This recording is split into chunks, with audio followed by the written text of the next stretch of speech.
Hello and good evening to all. I'm here. Are y'all ready? It's time to start the show. Start the show.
Welcome to Unveiled Vibrations, where we come together as a whole family and have the conversation. Yes, indeed. Tonight is Wednesday, November the 12th.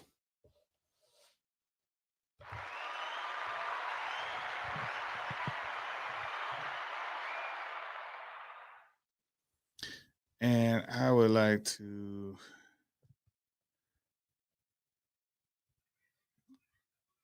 thank you all for coming to join me this evening.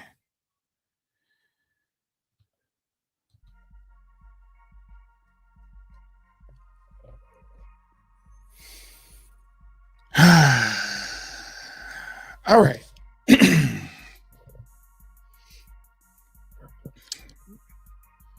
Let me go ahead and do this.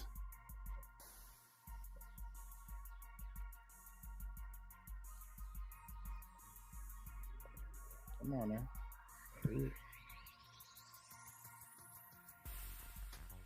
Okay, it did. Sweet. Oh Lord, I forgot I had green on. Y'all can see my inside parts behind me. You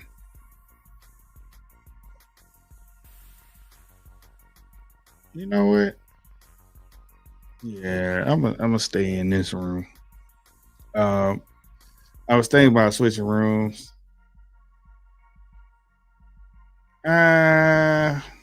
You know what? I'll be right back. I'm gonna do it. I need to switch rooms.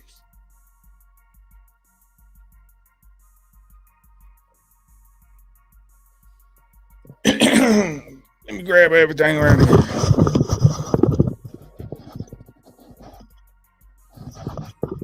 Move all this stuff, furniture. Hold on, y'all. I'm coming back. I got to move all my stuff into a better room.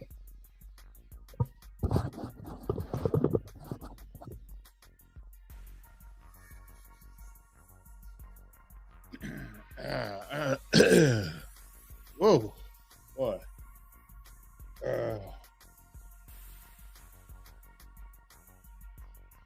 Hang on.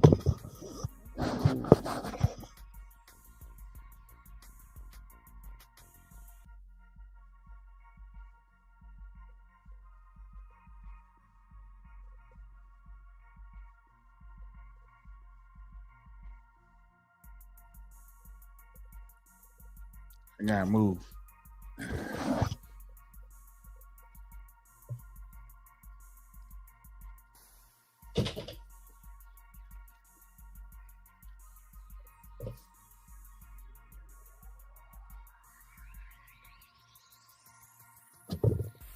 Who that chandelier?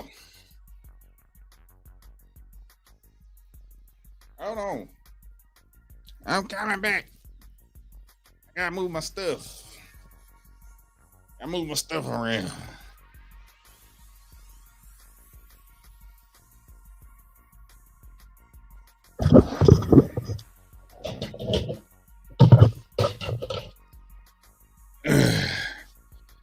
All right.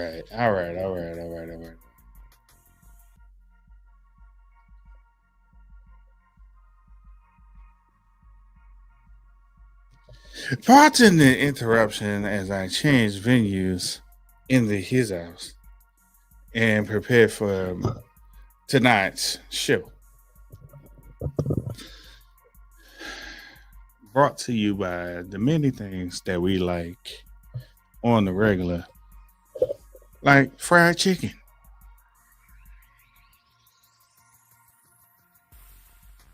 Anywho's, this is Unveil Vibrations, where we come Wednesday nights at 8:30 ish. Is what I'm gonna start saying because I sometimes I have some furniture to move around and get ready to put myself in front of you guys, and unfortunately, it's a lot that I gotta move, get all set up here. This is the place where we come together and resonate with the other side of silence. The things that we say quietly, have a space to say them out loud and feel okay, not judged, and welcome to discuss them. And I would like to thank a few people for dropping by thus far to join. We have the lovely JoJo Speaks here. Good evening to you, sir, and welcome. Hey to you. Hey, Miss Kim. She's with us tonight. Glad to see you in the chat. She says hello to Jonathan, aka JoJo Speaks, and he says right back at you. Hey, Miss Kim. And we have the lovely J Star Bright here with us this evening as we're getting started. Thank you for dropping in and saying hello. I appreciate you being here. Okay. I wasn't too sure where to start with things. I'm in a bit of a space of reorganizing the show. And one element that I started implementing last week that I am going to hold on to is call-ins. So in the chat here on YouTube, you will find a link to the show where you can come up, voice your opinions, share your thoughts and feelings. We can discuss, debate, laugh, cry, whatever, because I want to know what you think as I share what I think. So, with no further ado, I have dropped said link. I had to verify that I had the right link there, by the way. In the chat over on YouTube. Over the weekend, I've decided to kind of revamp things here from last Wednesday. In my thinking, I decided, as far as this show goes, and how I'm feeling overall in general, um, is that I'm parting ways with the Unveiled Vibrations TikTok. And mainly because I don't have any interactions there. um, and most people know me as Mr. TD McCollum or just TD McCollum. Um, no one's really looking for the Unveiled Vibration TikTok. So, in that aspect, I've just decided to cut ties with that for now and focus here solely on YouTube, um, where I kind of feel my space has been pointing towards the YouTube streets. Um, although I like the TikTok platform, it's just I haven't found my tribe there. And for me, I felt like I didn't have the energy to pour into TikTok like I have the feeling to pour into YouTube. Um, maybe perhaps in the future, like I said last week, I will present a simulcast type situation where I could go live on both platforms at the same time. But for right now, I feel like I'll be better suited here on YouTube. Um, TikTok is cool, but all the things that I want to do have the talk show aspect of things and blend it with a new element, which I am trying to figure out the formula for adding in small performances in between talk. So for now, I would say you will find me here on this channel, Unveiled Vibrations, where I can bring all of that together. We can discuss the dream interpretations and all the spiritualities things here as well. And then try to bring in some musical aspects of things as well. Uh, because it's all vibrational to me. And as we explore it, unraveling it and unveiling the different layers of it, I feel like one platform at a time is what I need to focus on. And, although I like TikTok, I like Instagram, um,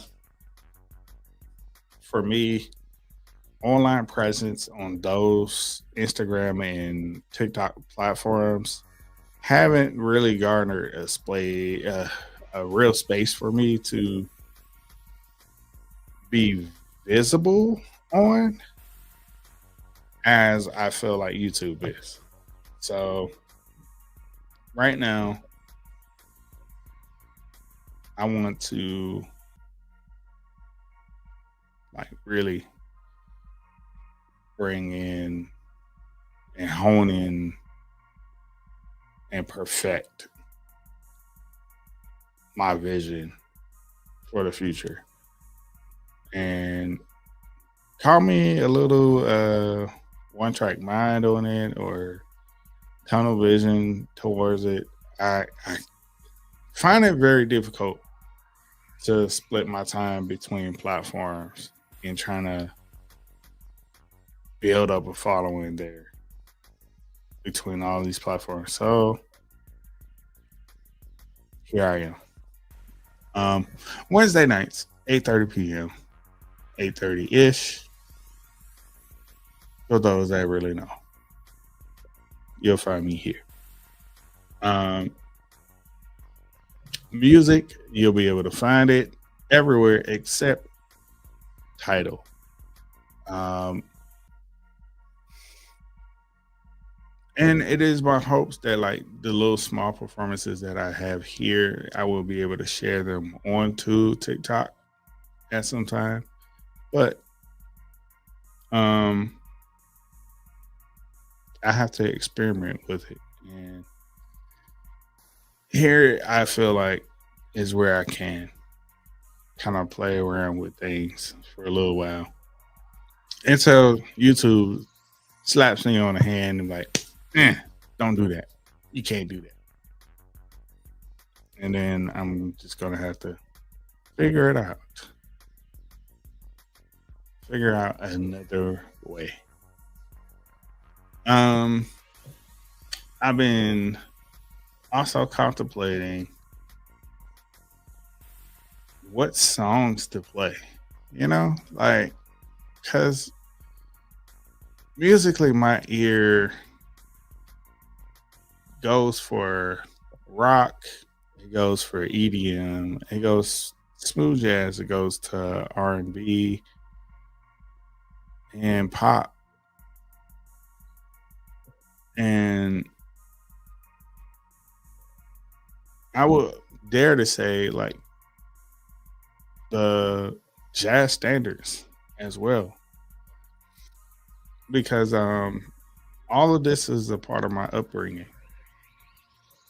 musically, and I am trying to figure out who I am musically nowadays as I explore um original compositions again, and my ear has naturally gone back towards Washington D.C. go-go, which that takes a lot because of how technical and intricate the rhythmic patterns is, because of the West Indies and Caribbean fusion and funk fusion with that, and kind of just like mixing in the jazz elements of it all. And I want to do music that feels good. And lately, it's been like mixing oil and water for me. And like every time I try to stir up the pot and look back down at what I mix up, it just separates. And it's like, no, thought I had something and I didn't. And that kind of ruffles my feathers a little bit, because I get frustrated very easy when it doesn't flow easily for me. And I've learned to pull back and walk away and attempt to come back to it, to revisit, maybe even go a different direction if possible. Sometimes lately I've just been in a space of, I'm tired, and never come back to it. um, as I explore all of these different thought processes and whatnot. Um, so that's that off of my plate. And up next on my agenda is the hot topics that have caught my eye over the last several days, if not weeks. Whew. Y'all, they claim that they have reached an agreement to reopen up the government with the help of some Democratic constituents that decided to vote with the Republicans after nearly 50 days of shutdown. They're opening back up.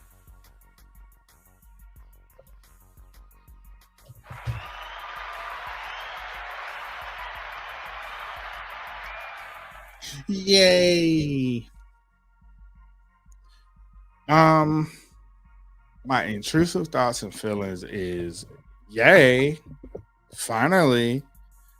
But my alternative feelings is why y'all wait so long? Hmm? And I was sharing this with my lovely wife the other day. Here's what I really think happened. Somebody looked into that crystal ball and saw how things will end up far worse if they kept this going. Like the snowball effect of things falling apart and them not being able to recover it at all. And at the rate in which things were going, the blame, the shift of blame went from it's the Democrats' fault to, oh, now we see it's the Republicans' fault. And the blame was properly shifted to its owner, its originator. And it was quite interesting is to find out that the 8 Democrats that sided with the Republicans are people that are not returning after the midterms. Their terms are up. The time is up. They're leaving office. And I found that to be quite interesting that you would lay on that sword knowing that you wouldn't suffer the consequences.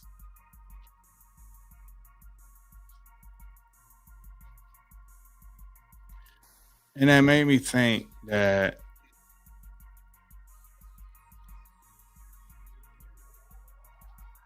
there's something more in play. And what was interesting is the bill that they signed off on in the House as these people came and voted with them had this little coda tag on it where and I'll say allegedly because it's still under review for me that somebody, because the language is very ambiguous, that people were able to profit off of their vote without it saying that, like in plain English. Like it the way it was structured and stated is for their assistance in facilitating this bill being passed. They're receiving upwards to $500,000 for their quote unquote state or district. And it was just like, huh? What do you mean by that? Who is these people that's receiving this? And how is it that y'all able to afford that, but weren't able to afford to extend the affordable health care subsidies, have funding for SNAP benefits?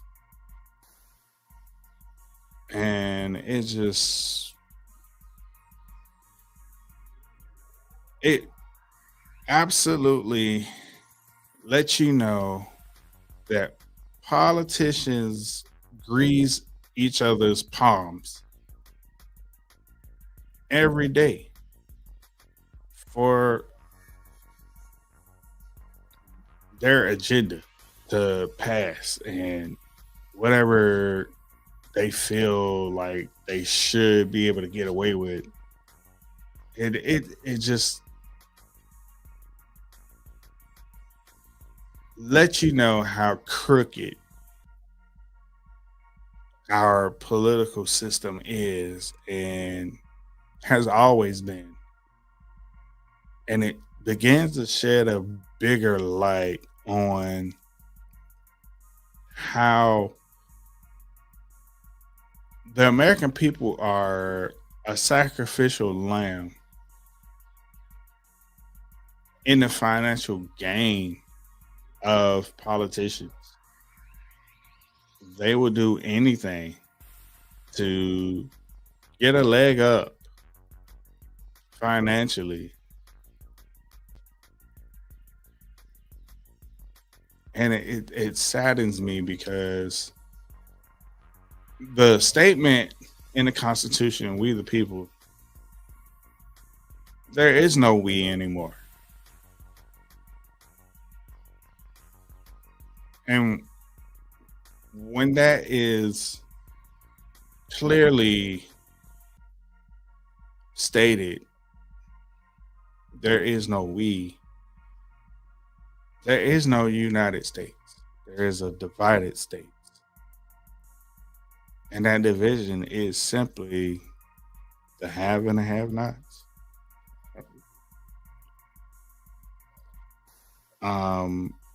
It's unfortunate that the have nots are the ones that are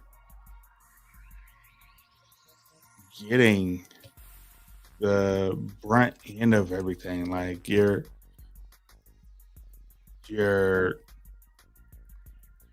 sacrificing people's way of living off of income, off of subsidies to lower the burden of costs for healthcare, SNAP benefits, helping people that don't have the ability to have a high paying job in which they could be able to afford simple things as food, because rent is sky high and affordable housing is just thrown away as simple, I would say, table talk. Because I believe this to be true, that the people at the top have no idea how people survive because they've been up there so long.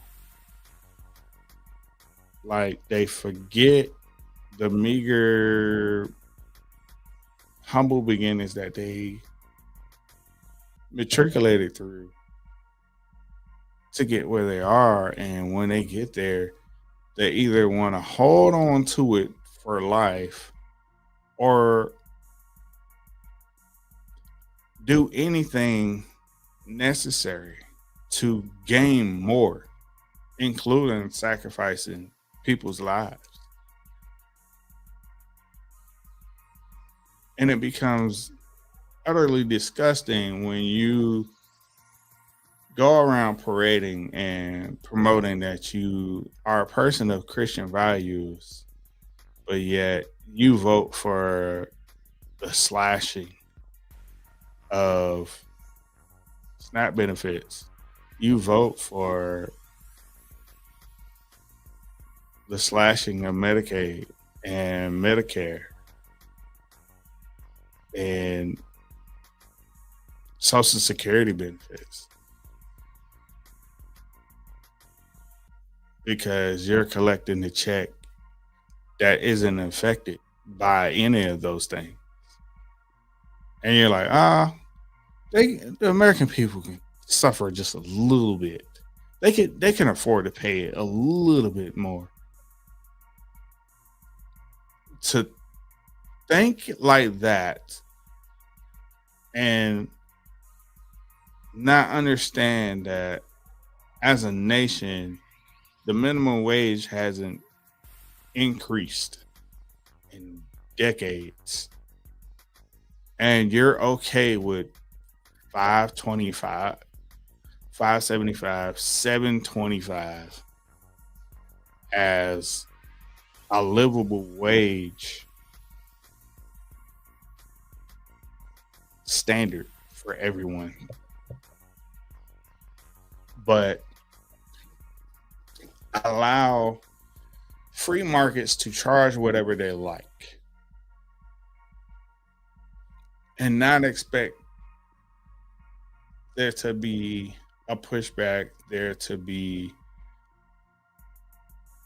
a serious problem that eventually trickles up to the top. Because those that have that mindset of a trickle down effect, where the wealthy, the ultra wealthy, are the job creators, they're the ones that dictate wage, they're in control of access to healthcare, they're in control access to food quantities and such, and you put people in a space of where they have to choose. Do I go to the doctor to find out why my leg is turning all kinds of colors?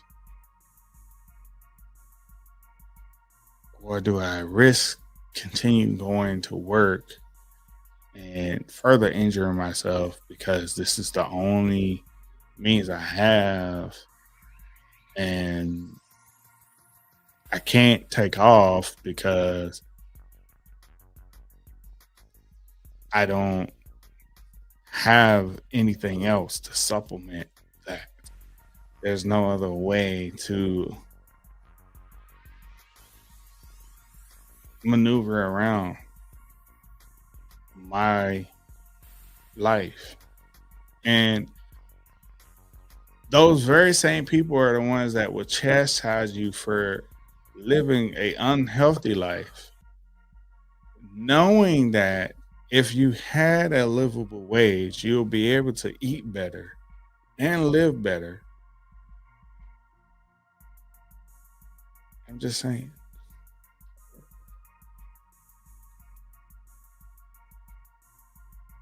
To blame the victim for their circumstances. I remember those people in Flint, Michigan, where the water conditions are deplorable, and you blame the local people for their water conditions being bad. But as a government, you decide to shut down the agencies that will go out and test the water and do their research studies on the health conditions of the people in local areas and be able to report that to other agencies that will combat those things to make things better for them. And you do that in the name of we're spending too much on this.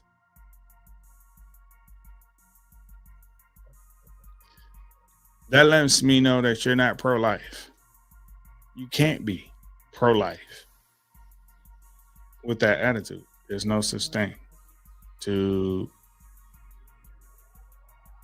understand that people's finances are tied to their living, their way of life.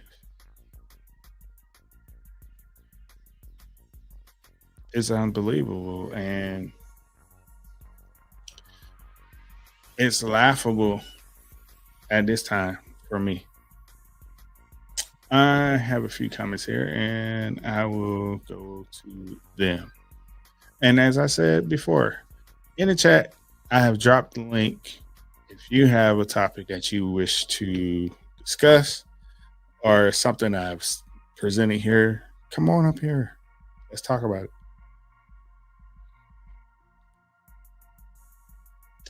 All right. Miss Kim says, I was okay with the Democrats holding the line.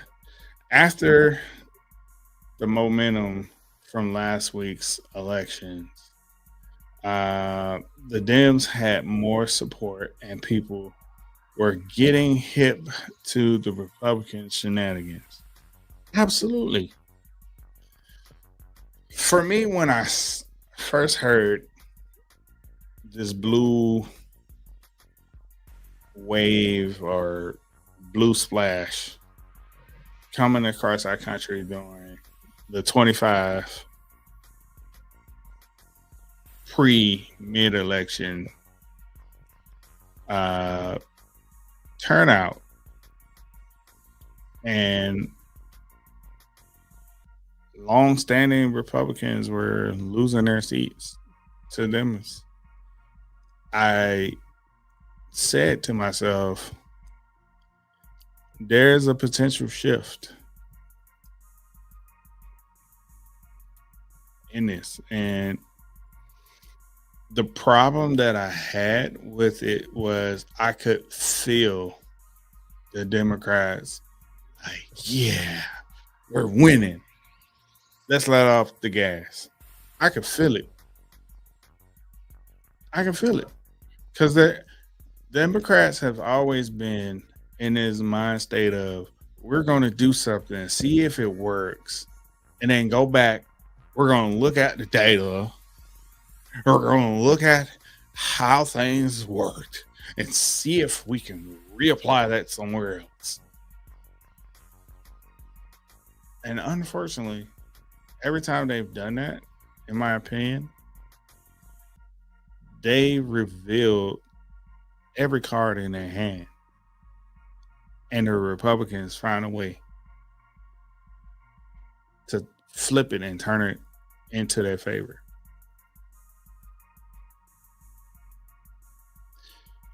I think prime example was how things turned out in the 2024 election. The Dems were complacent with how things were progressively moving in terms of what they were doing to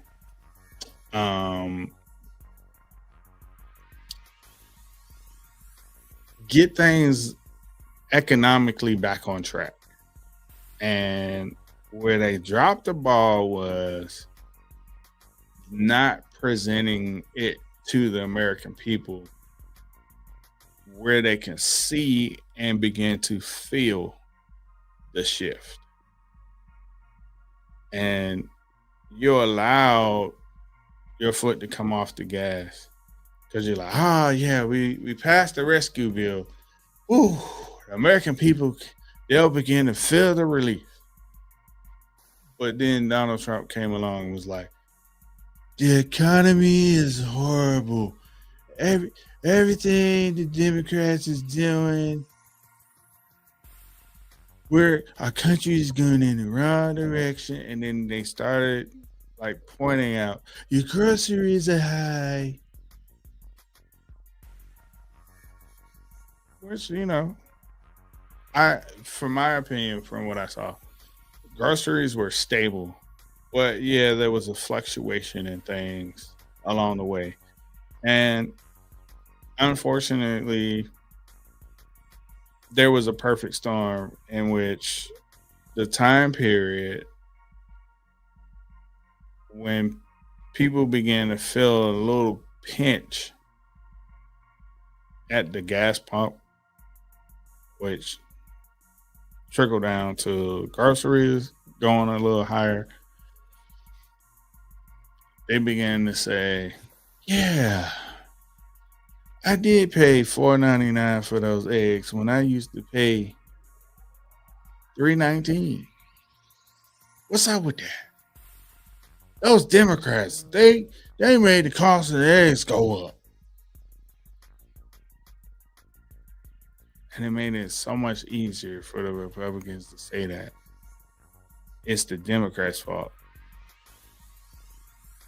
And then the Dems didn't do any work in saying, hey, before it was $4.99, it was $6.50 for a carton of eggs. 12 to be exact. 12 eggs was $6. Prices came down. We're working on trying to get prices low. That didn't matter at that point because y'all took your foot off the gas. And you allowed the Republicans to blame you for their error during the previous 4 years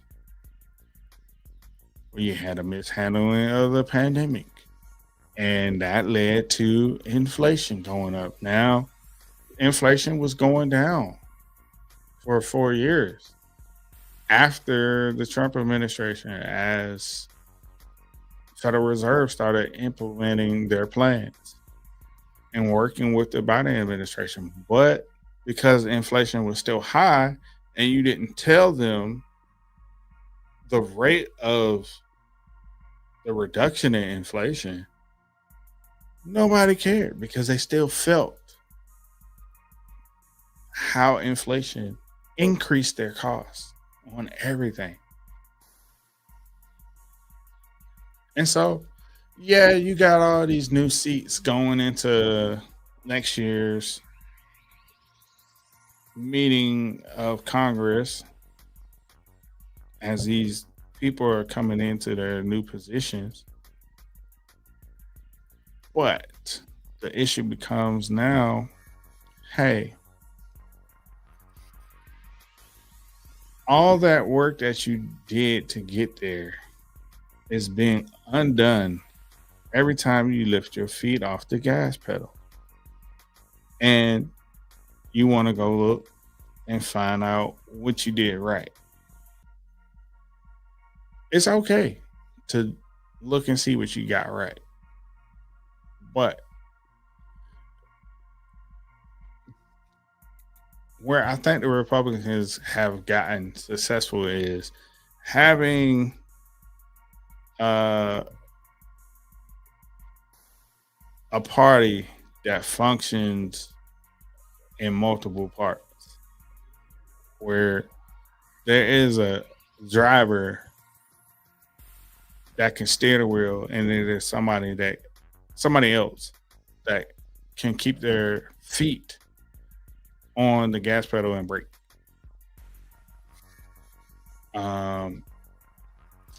It sounds weird because a lot of times what we'll see is the wheel cock and turn in a weird direction, and the person that's down below on the gas and brake, they're just completely aloof to the direction in which things are going.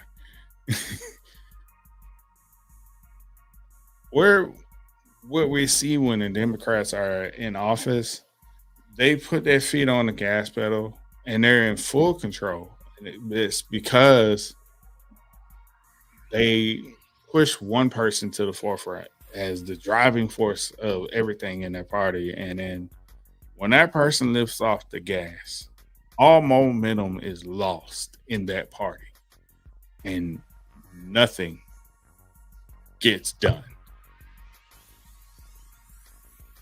until that person pushes back on again. They can literally be going down the road and knowing they have to turn left or right. They will pull their foot off the gas, come to a complete stop, look left, look right, look left again, think about going right, and then turn left.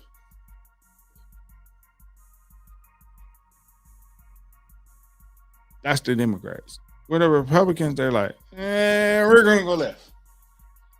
And they just go that way. And they're like, well, if we got to make a U-turn, we'll make a U-turn. We'll figure it out along the way. And this is what we're kind of beginning to see the Republicans do on a U-turn. It's like, yeah, we know we kind of went wrong with this government shutdown, but let's use this out that we have. The Democrats gave us the wrong directions. They're the ones that made us go left and go to this shutdown. And they hammered this in for weeks. But their actions was just absolutely crazy.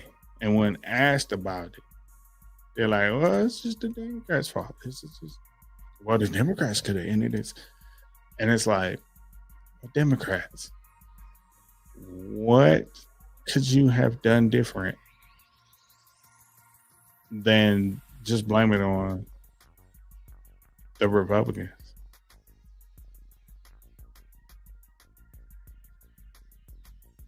Now that, granted, how the election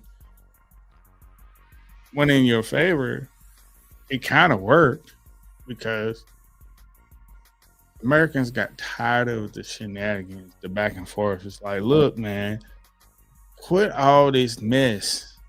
I want to get my paycheck. I need to get back to working like normal. I need to pay my bills. I need to buy food.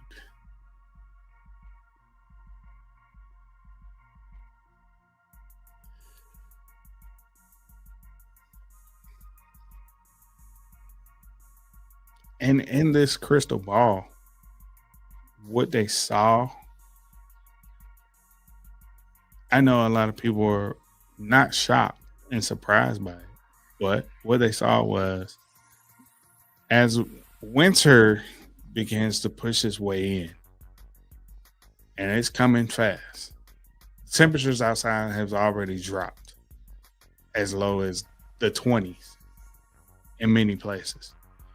You add that along with the cost of energy to gas prices in the home going up. You add that to them not being able to get food. You add that to them not being able to pay their bills because they're not getting paid.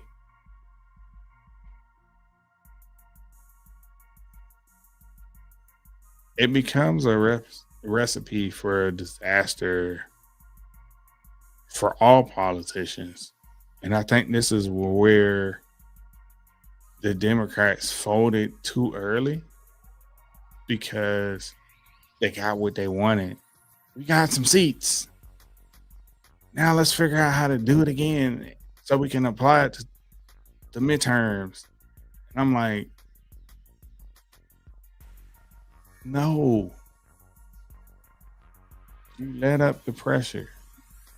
And you're like, well, we made the sacrifice so we could get the affordable health care, aka Obamacare, funded for another year, maybe 2 years.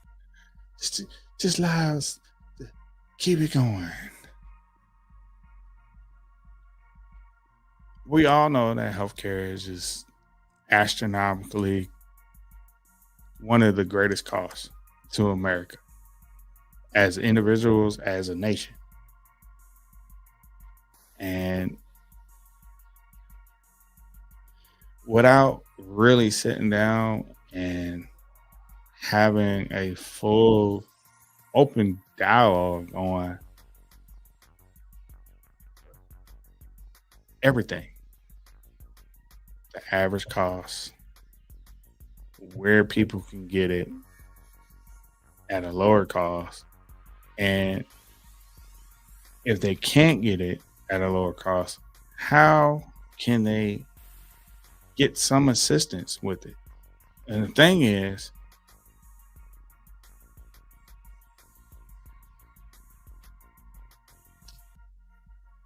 looking at the money of it all, the Republicans, all they see is money going out and nothing coming in. Money going out and nothing coming in. If there was some form of cycle where money went out and money came back in, Republicans will be all over it. But the Dems' mindset on it is like, we can afford this because our tax revenue is here as a country. And if we are properly allocating this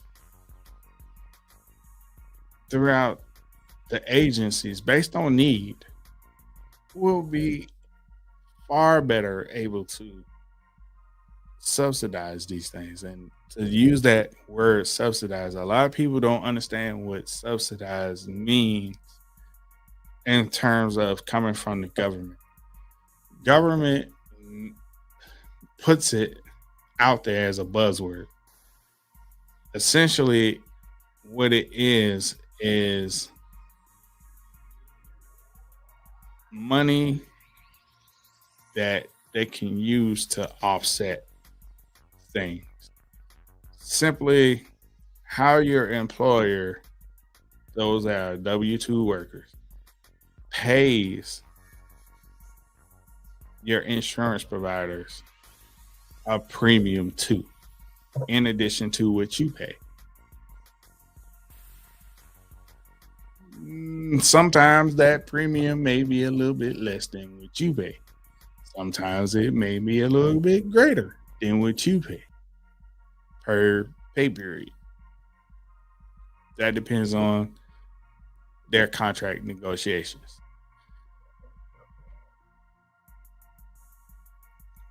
The contract negotiation in which the Affordable Health Care Act was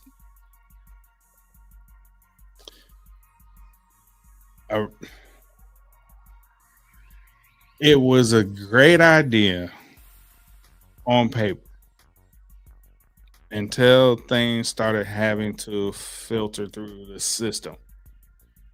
And on a month to month,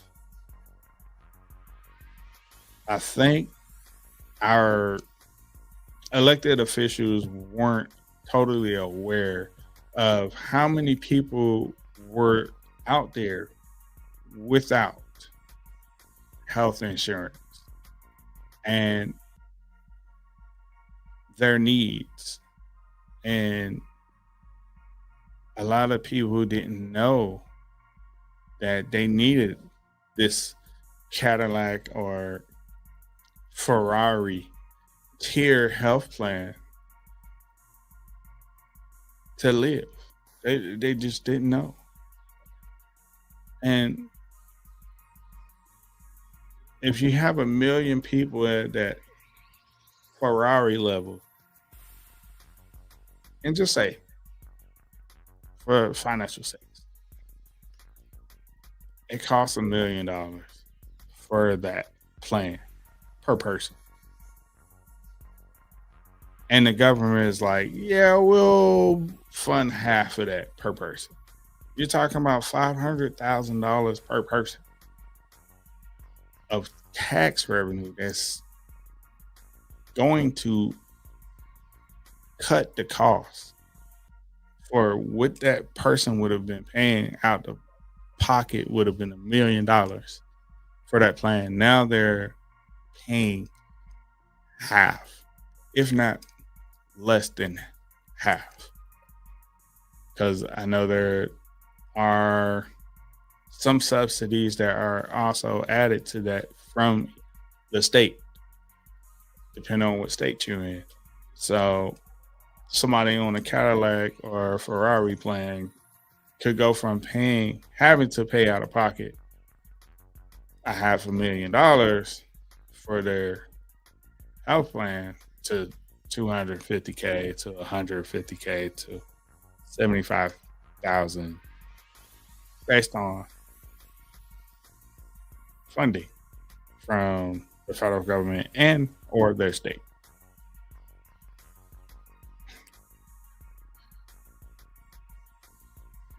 Mm,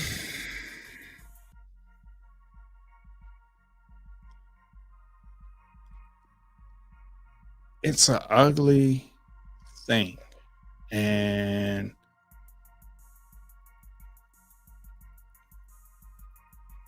it's something that's needed as a nation in order for the nation to survive.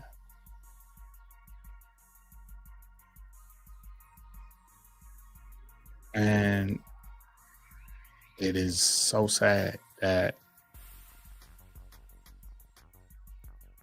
unfortunately they can't find a way to come to a middle ground on the things that will help the American people survive. We're not even talking about thriving. We're just talking about surviving.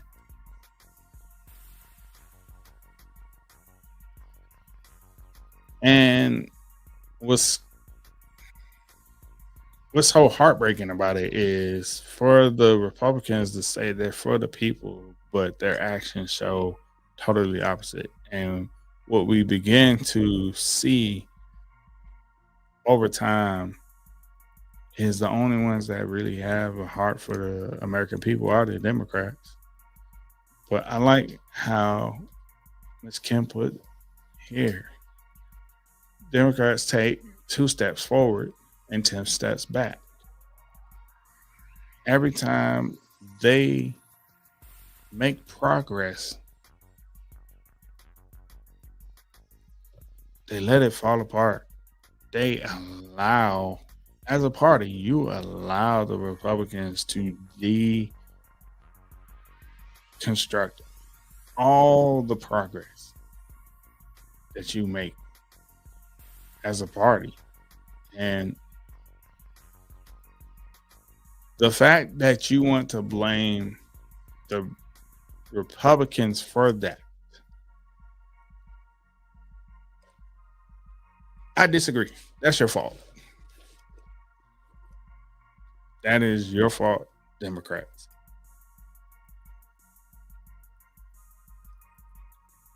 Because what we did see through this shutdown was unity as a party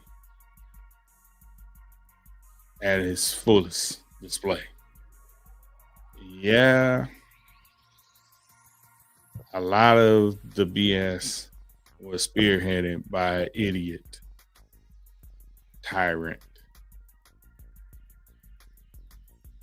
And it was all for political points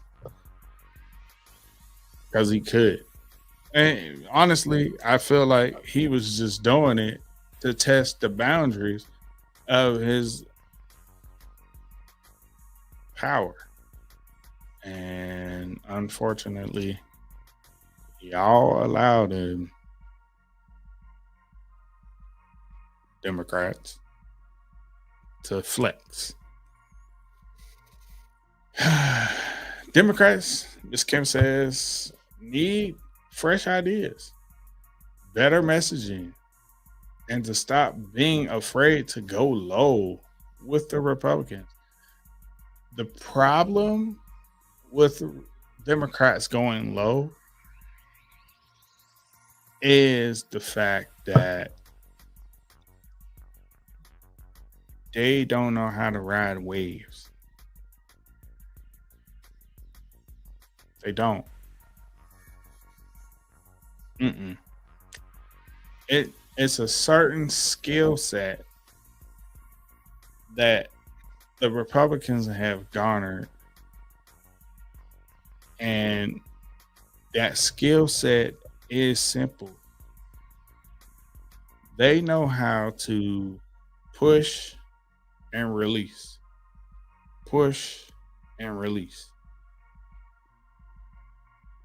And every time they push something, they push hard. And when they release.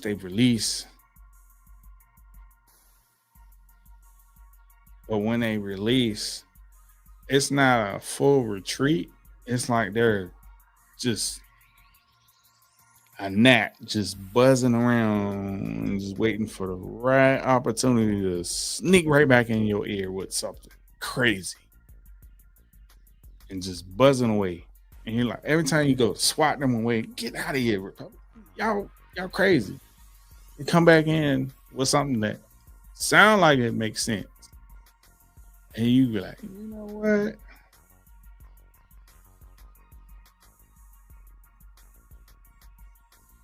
Y'all got me thinking. And once they got you thinking, ooh-wee, they can push on the gas. And when you give them an inch, they will take a mile with it. And that's what we saw with all this. All the Democrats, they don't want to talk to us. The Democrats was there in the office, in the Oval Office, and you're trying to say they don't want to talk to us.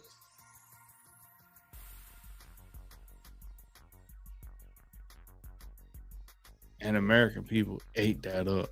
Oh yeah, them Democrats, man, all they trying to do is push their own agenda.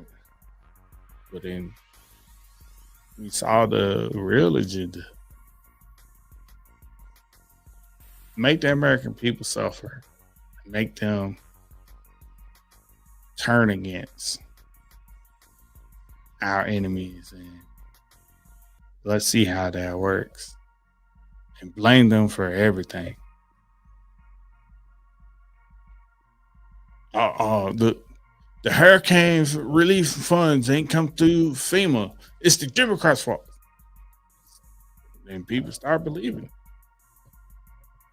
They said it enough to where people started believing it. That is Donald Trump's marketing scheme. Has always been his marketing scheme. I'm the richest man in the world. I'm the most influential. He would say it enough to where people would then believe it, because you would see that man everywhere, because he would say these things.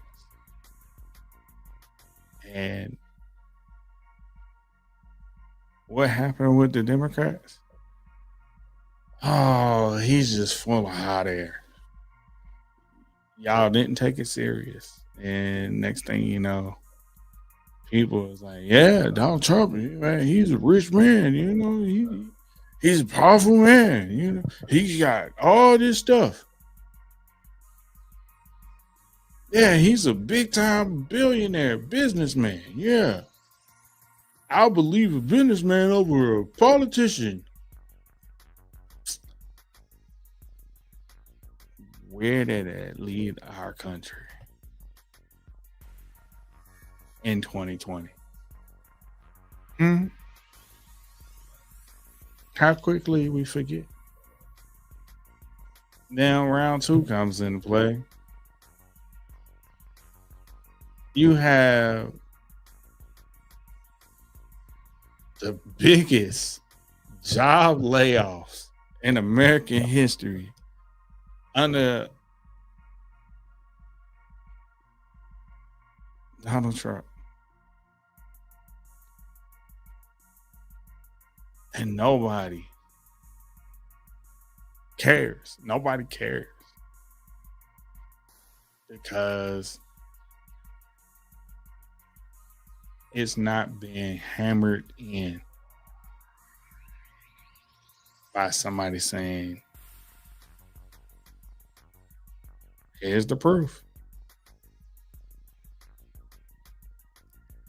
You see it right here. We went from 100,000 people unemployed to 1 million people unemployed in a matter of almost a year. And everybody like, I'm good. I'm still working. Nobody I know is unemployed. Really? Because I mean, there's other ways to make money. And everybody starts thinking, oh, life is still good out here in these streets. Until they wake up one day and see people moving out their homes and because it went into foreclosure. And they're like, well, what happened? Well, I ain't got no money. Because we let idiots run the country into the ground. I was talking with someone about this very thing here. The extension is only to January 30th. We'll be back here again soon. Absolutely. Because, Miss Camp,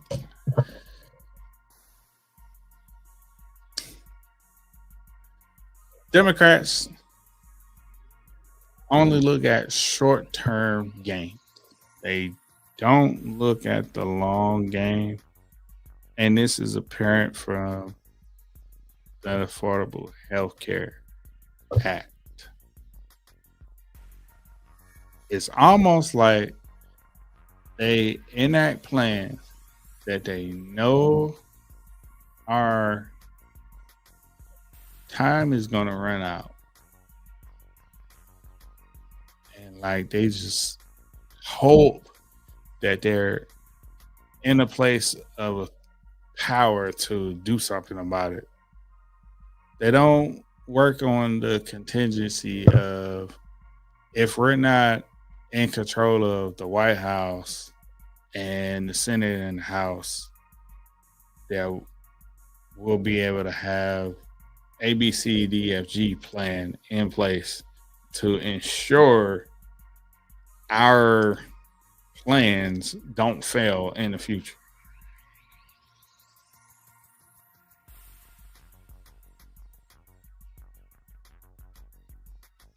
And I at some point I believe it is on purpose.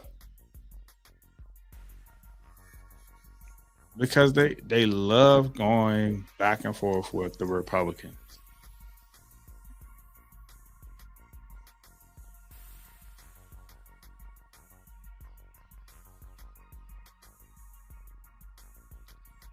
And it just made me shake my head. And it's like, why? And now the new back and forth, now that Senator or House Representative from Arizona has been sworn in, got everybody running around Washington, D.C. all crazy because the Epstein files. I wish I had the X-Files soundbite to run every time everybody talks about the Epstein files.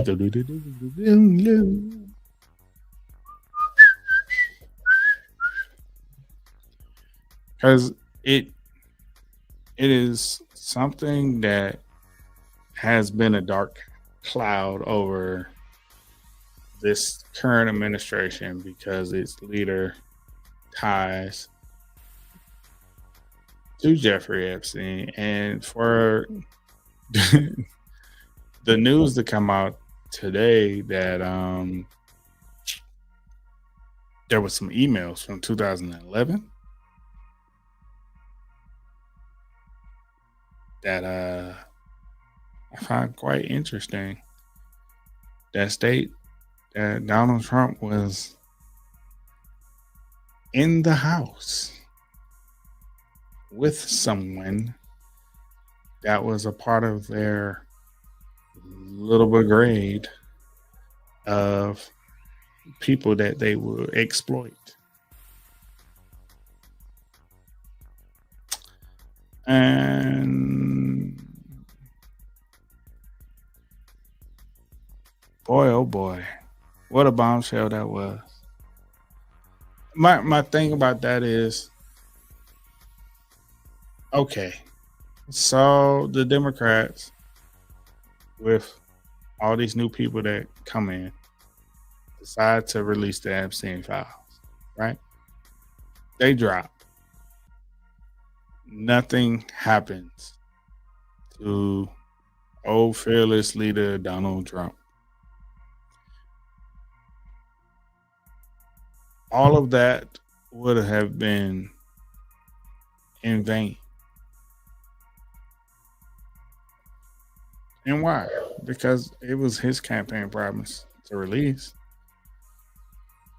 Y'all can hold his feet to the fire on what's in the Epstein files, but at the end of the day, I I chop it up to just being gossip that American people want to chew on for about 2.5 weeks, and then something else comes along that completely has everyone ignore that.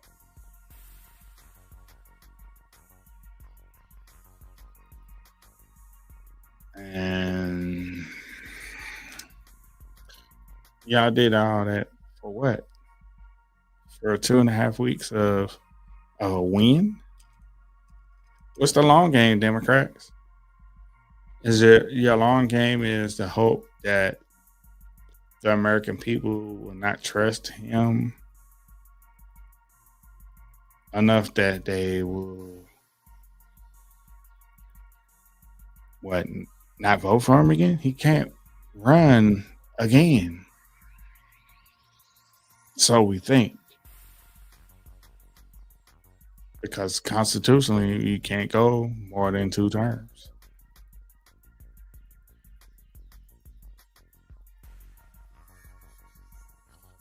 What's interesting about that is Steve Bannon and folks are trying to find a way to keep him there. And just imagine if you're building a ballroom with a bunker in the basement that is impenetrable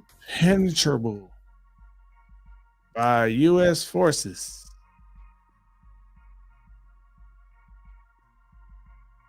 You have somebody then that won't leave the premises willingly.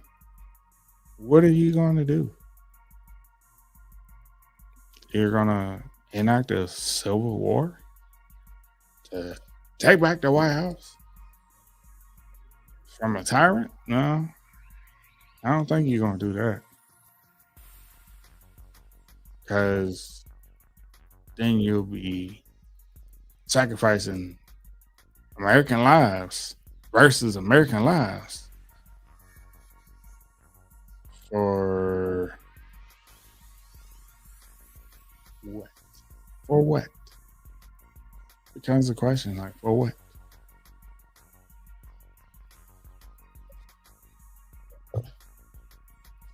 I don't know. Can't call it. I don't know what to tell you. And unfortunately, the way life is set up,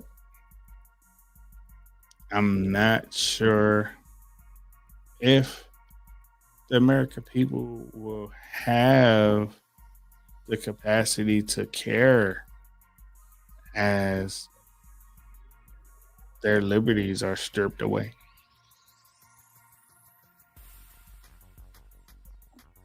Mm. That's that. Um,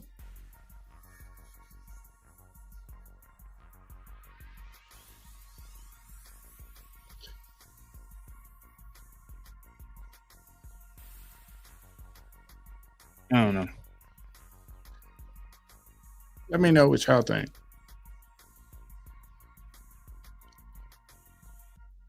And in the other news, the people of South Korea are suing ICE. Why would you say? Why would they sue?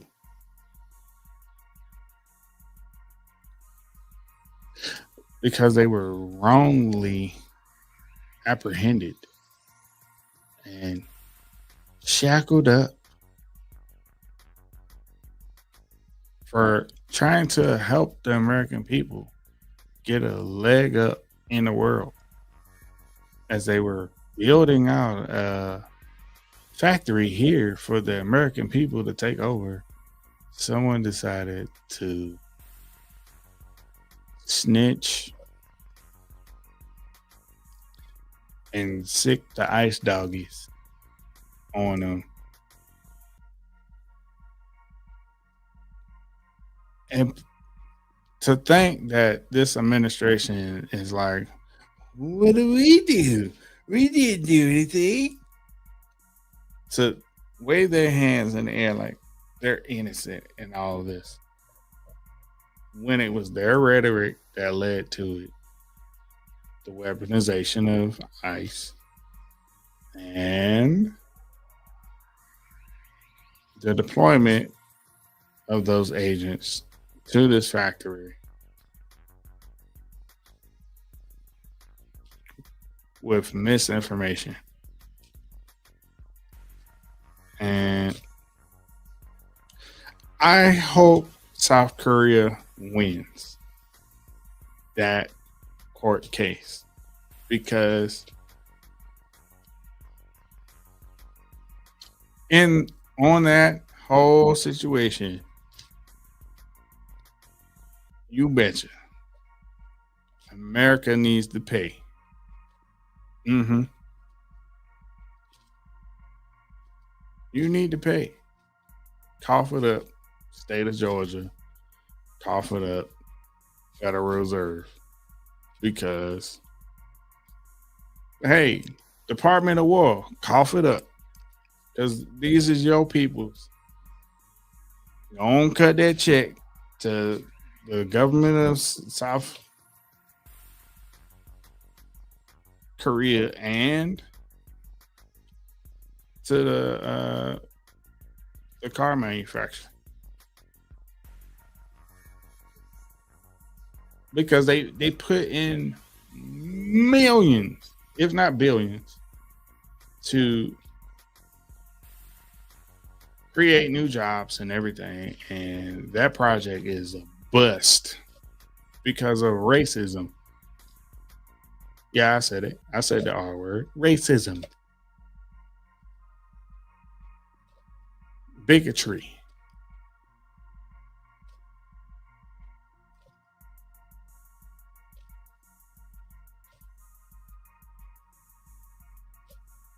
And you deserve to have your pockets hit for it. Because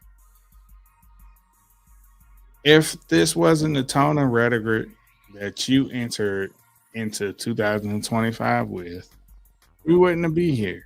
Nope.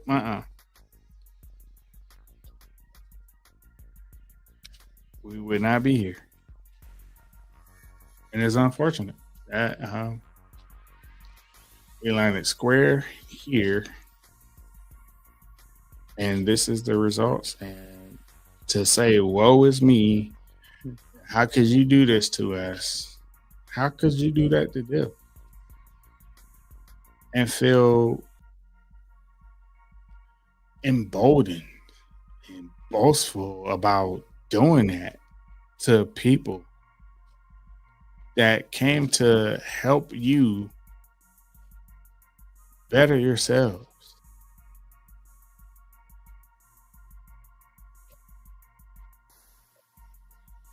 And you go and take your hips on to national television and say that we need to bring in the talent from out of the United States to make the United States better. And when asked, what about the talent here? You said, there's no talent here. I think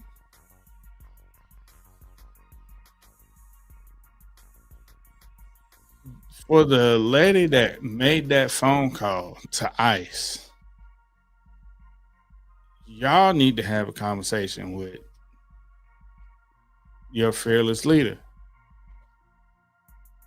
because you did what you did making a phone call because you thought that there was more better suited people to do the job already here, and he's saying they're not here. Therefore, I got to bring people from outside of our borders here to do it.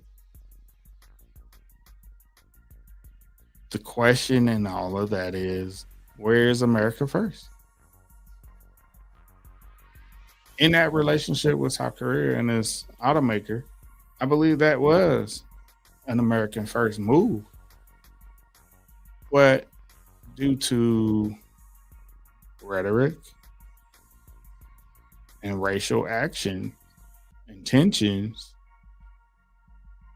shifted, and we ended up what we have today is an absolute disaster.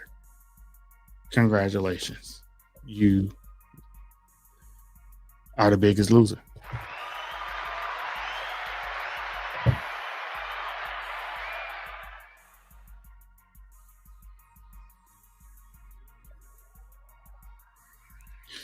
It is what it is at the end of the day on that. Hmm.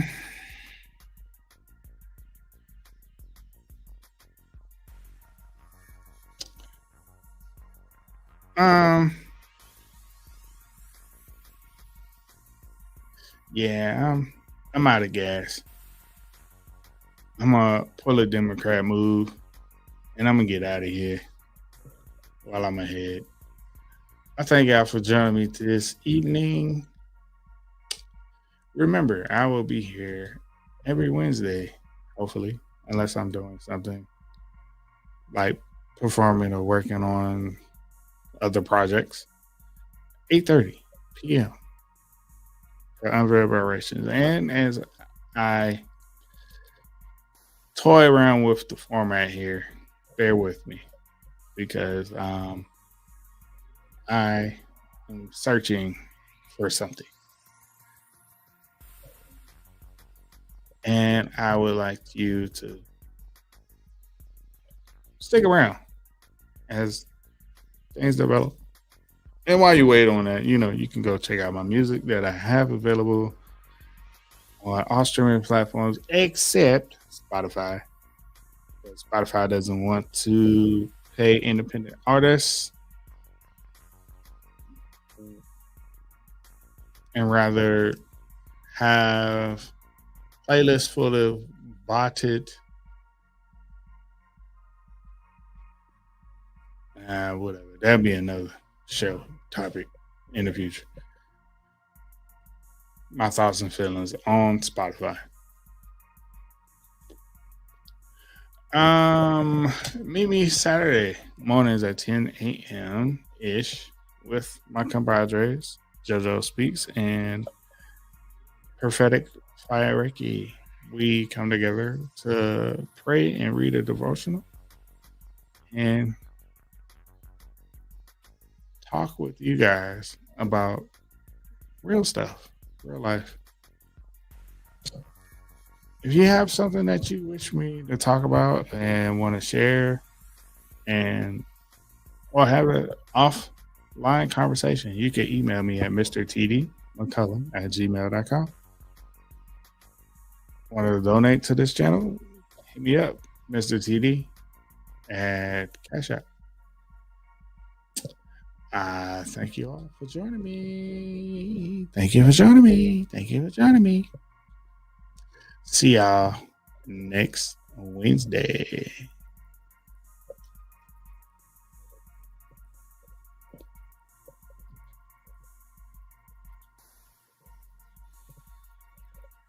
And as always, if no one said they love you, I'd like you to know that I love you. Have a good night.